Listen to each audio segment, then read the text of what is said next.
सुप्रभात बच्चों, कैसे हैं आप सब लोग। मैं उम्मीद करती हूँ आप सब लोग अपने घर पर हैप्पी हैं, हेल्दी हैं, सेफ हैं और सुरक्षित हैं। बच्चों, जैसा कि आप सभी जानते हैं कि हम अभी आपको ऑनलाइन क्लासेस के माध्यम से पढ़ा रहे हैं, तो आइए बच्चों हम आज की क्लास को शुरू करते हैं। आज की क्लास का हमारा जो मेन टॉपिक है वो है संज्ञा की व्याकरणिक कोटियाँ। संज्ञा की व्याकरणिक कोटियों के अंतर्गत हम आज जेंडर यानी कि लिंग के बारे में पढ़ेंगे। सबसे पहले मैं आपको बताती हूँ कि ये व्याकरणिक कोटियाँ क्या होती हैं। व्याकरणिक कोटियाँ वो होती हैं जो संज्ञा शब्दों को अलग अलग भागों में डिवाइड करती हैं और उन्हें उनकी कैटेगरी के अकॉर्डिंग डिवाइड करके हमारी भाषा को लिखने में, पढ़ने में, समझने में आसानी प्रदान करती हैं। आज मैं आपको संज्ञा की व्याकरणिक कोटियों के अंतर्गत लिंग यानी कि जेंडर्स के बारे में पढ़ाऊंगी। लिंग, इसे हम इंग्लिश में जेंडर भी बोलते हैं। जेंडर शब्द जो है मेरे प्यारे बच्चों, ये अंग्रेजी भाषा का है। अंग्रेजी भाषा का ये जो जेंडर शब्द है, ये हिंदी भाषा में अगर लिंग के रूप में प्रयुक्त होता है तो अंग्रेजी में जेंडर कहा जाता है। यानी अगर आपको थोड़ी बहुत भी ग्रामेटिकल कंफ्यूजन है तो आप इस तरीके से समझ सकते हैं कि अगर वहां पर लिखा है कि इन शब्दों का लिंग परिवर्तन करना है, दैट मीन्स आप इसको अंग्रेजी के जेंडर शब्द से इंटर रिलेट करके समझ सकते हैं कि इन दिए हुए शब्दों का हमें लिंग परिवर्तन करना है, जेंडर चेंज करना है। यानी अगर कोई स्त्री जाति का है तो उसे पुरुष जाति में लिखना है, कोई पुरुष जाति का है तो उसे स्त्री जाति में लिखना है। यानी इस तरीके से शब्द जो है उनको आपको चेंज करना है। तो लिंग शब्द अंग्रेजी के जेंडर शब्द के लिए प्रयुक्त होता है। यानी लिंग शब्द जो है वो अंग्रेजी के किस शब्द के लिए प्रयुक्त हुआ? वो अंग्रेजी के जेंडर शब्द के लिए प्रयुक्त हुआ। यानी हम कह सकते हैं लिंग को अंग्रेजी में हम जेंडर भी कहते हैं। जेंडर यानी कि जिससे पता चले कि वो शब्द जो है वो किस जाति का है। जाति यानी ये शब्द जो है वो स्त्री जाति को बता रहा है या पुरुष जाति को बता रहा है। संज्ञा शब्द के जिस रूप से यह पता चले कि वह संज्ञा शब्द स्त्री जाति का है अथवा पुरुष जाति का, यानी कि संज्ञा, देखिए बच्चों, किसी व्यक्ति, वस्तु, स्थान, भाव आदि इन सब के नाम को हम संज्ञा कहते हैं। तो संज्ञा शब्द जो हमें ये बताए कि वो संज्ञा शब्द, वो पर्टिकुलर शब्द जो है वो किस जाति का है, वो स्त्री जाति का है या पुरुष जाति का, तो उसे हम क्या कहते हैं? उसे हम कहते हैं लिंग। लिंग यानी कि जेंडर।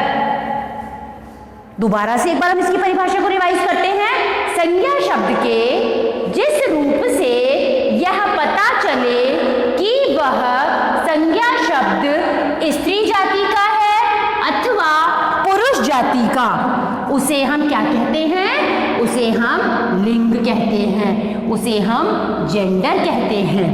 अब तीसरी बात कि हिंदी भाषा में लिंग होते कितने प्रकार के हैं। तो बच्चों, हिंदी भाषा में लिंग 2 प्रकार के होते हैं, जबकि संस्कृत में 3 प्रकार के। हम हिंदी भाषा की बात कर रहे हैं, हमारी मातृभाषा, राजभाषा, राष्ट्रभाषा की बात कर रहे हैं, तो हिंदी भाषा में लिंग 2 प्रकार के होते हैं, स्त्रीलिंग और पुल्लिंग। स्त्रीलिंग और पुल्लिंग, इन दोनों के बारे में भी मैं आपको बताती हूँ कि जो संज्ञा शब्द स्त्री जाति का बोध कराते हैं, या यूं कह लें स्त्री जाति का बोध कराने वाले संज्ञा शब्दों को हम स्त्रीलिंग कहते हैं और पुरुष जाति का बोध कराने वाले संज्ञा शब्दों को हम पुल्लिंग कहते हैं।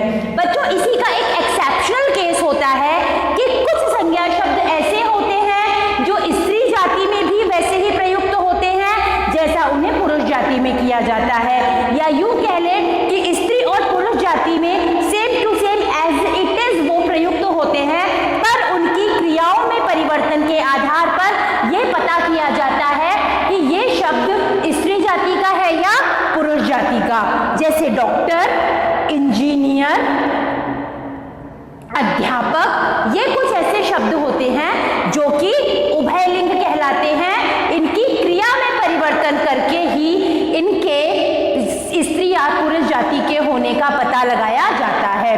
साथ ही साथ में कुछ संज्ञा शब्द ऐसे होते हैं जिनमें उनके लिंग यानी कि उनके सेक्स के आधार पर कि वो किस जाति के हैं, नर या मादा, मेल या फीमेल लगा करके भी इस लिंग निर्धारण की प्रक्रिया को पूरा किया जाता है। जैसे मान लीजिए कौवा, नर कौवा और मादा कौवा, ठीक है, तोता, नर तोता और मादा तोता।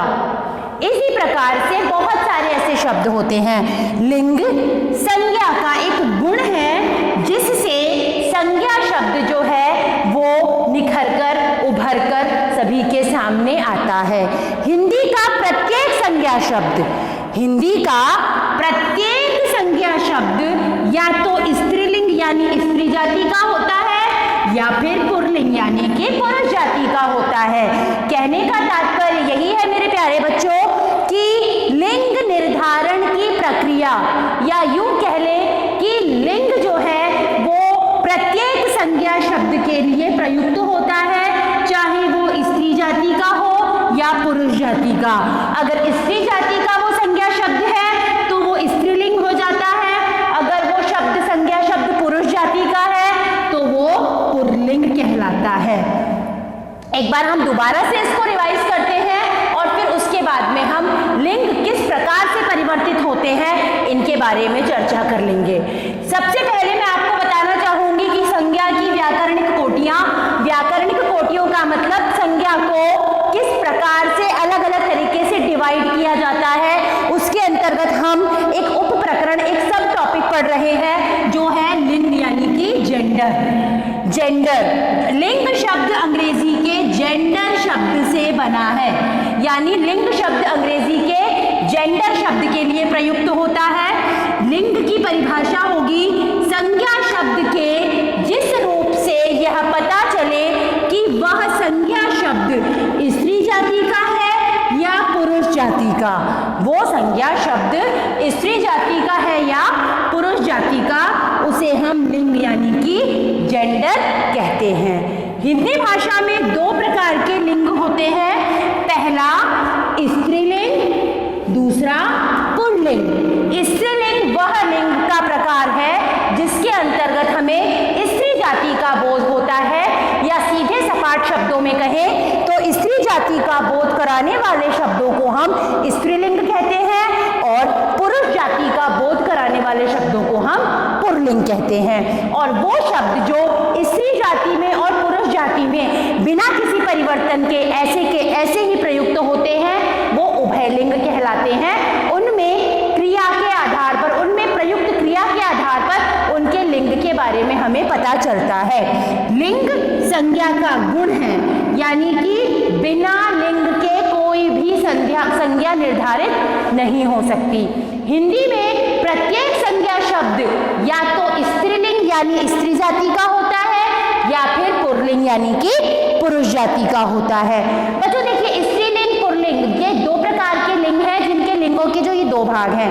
अब देखिए, जो लिंग परिवर्तन होता है वो मात्राओं में परिवर्तन करके होता है, यानी अगर हम ई प्रत्यय लगाएं, बड़ी ई का जो ई प्रत्यय लगाएं, इया प्रत्यय लगाएं, आनी प्रत्यय लगाएं, इन प्रत्यय लगाएं, नी प्रत्यय लगाएं, आइन प्रत्यय लगाएं, आ प्रत्यय लगाएं, इका प्रत्यय लगाएं, मूल शब्द या नर या मादा शब्द जोड़कर अगर हम वाक्य में या शब्द में परिवर्तन करते हैं तो हमें आसानी से इन शब्दों का रूप परिवर्तन या यूं कह लें इन शब्दों का लिंग परिवर्तन करने का पता चल जाता है। जैसे सुनार, सुनारिन, धोबी, धोबिन, ग्वाला, ग्वालिन, जेठ, जेठानी, देवर,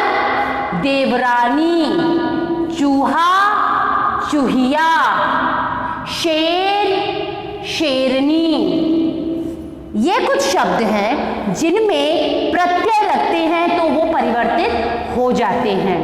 बच्चों, मैं आपको एक चीज और बताना चाहूंगी कि संज्ञा शब्दों में जो ये लिंग परिवर्तन होता है, ये संज्ञा शब्दों में जो लिंग परिवर्तन है, उसी से हमें ये पता चलता है कि ये जो संज्ञा शब्द है वो स्त्री जाति का है या पुरुष जाति का।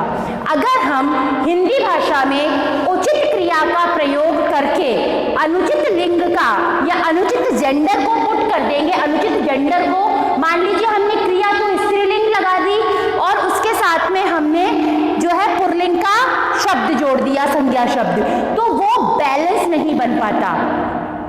जैसे कि नेहा नहा रहा था, तो नेहा शब्द जो है वो स्त्रीलिंग जाति का है, स्त्री जाति का बोध करा रहा है, और नहा रहा था जो है ये शब्द जो है पुरुष जाति का, ये जो वाक्यांश है पुरुष जाति का बोध करा रहा है।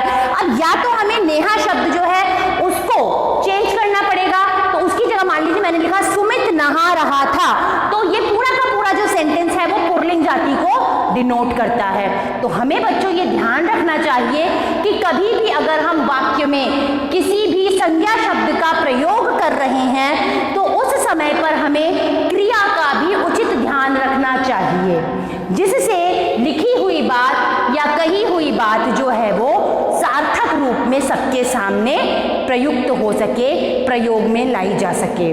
तो बच्चों देखिए, मैंने अभी आपको आज की क्लास में हिंदी की संज्ञा की जो व्याकरणिक कोटियां हैं उसमें जेंडर टॉपिक पढ़ाया। जेंडर यानी कि हिंदी भाषा में जिसे हम लिंग कहते हैं उसे ही हम इंग्लिश में या अंग्रेजी भाषा में जेंडर कहते हैं। जिस संज्ञा शब्दों से हमें ये पता चलता है कि शब्द स्त्री जाति का है या पुरुष जाति का, वो शब्द क्या कहलाते हैं?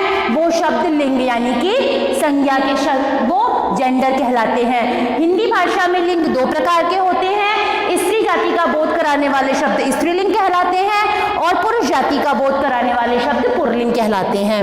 लिंग जो है वो संज्ञा का गुण है और ये क्रिया के आधार पर निर्धारित भी हो जाता है। हिंदी का प्रत्येक शब्द या तो स्त्रीलिंग होता है या पुल्लिंग होता है, और अगर इसे हम उभयलिंग में प्रयुक्त करते हैं तो फिर इसकी क्रिया को परिवर्तित करके हम इसके रूप का, हम इसके जेंडर का निर्धारण करते हैं। कुछ शब्द ऐसे होते हैं जिनके संज्ञा स्त्री शब्दों, स्त्रीलिंग से पुल्लिंग कन्वर्ट नहीं हो सकते हैं, तो उसमें नर और मादा शब्दों को जोड़कर हम स्त्री या पुल्लिंग बनाते हैं। तो बच्चों मैं उम्मीद करती हूँ कि आज की क्लास में जो मैंने भी आपको टॉपिक एक्सप्लेन किया संज्ञा की व्याकरणिक कोटियां, उसका सब टॉपिक लिंग यानी कि जेंडर, ये आपको समझ में आया होगा। मैं आपसे बार बार एक ही रिक्वेस्ट करूंगी कि प्लीज बच्चों ग्रामर के टॉपिक्स को ही नहीं बल्कि हर सब्जेक्ट के हर टॉपिक सब टॉपिक को आप अच्छी तरह से रिवाइज करो, जिससे आप सब अपने वर्क को, अपने ज्ञान के भंडार को और ज्यादा बढ़ा सको। आज के इसी सुविचार के साथ कि करत करत अभ्यास के जड़मति होत सुजान, रसरी आवत जात है सिल पर पड़त निशान, मैं अपनी शब्दों को विराम देती हूँ। तो मेरे प्यारे बच्चों आज की क्लास के लिए बस इतना ही, अगली क्लास में हम फिर से मिलेंगे। तब तक अपने घर पर रहिए, सेफ रहिए, सुरक्षित रहिए। Thank you and have a nice day. Thank you मेरे प्यारे बच्चों।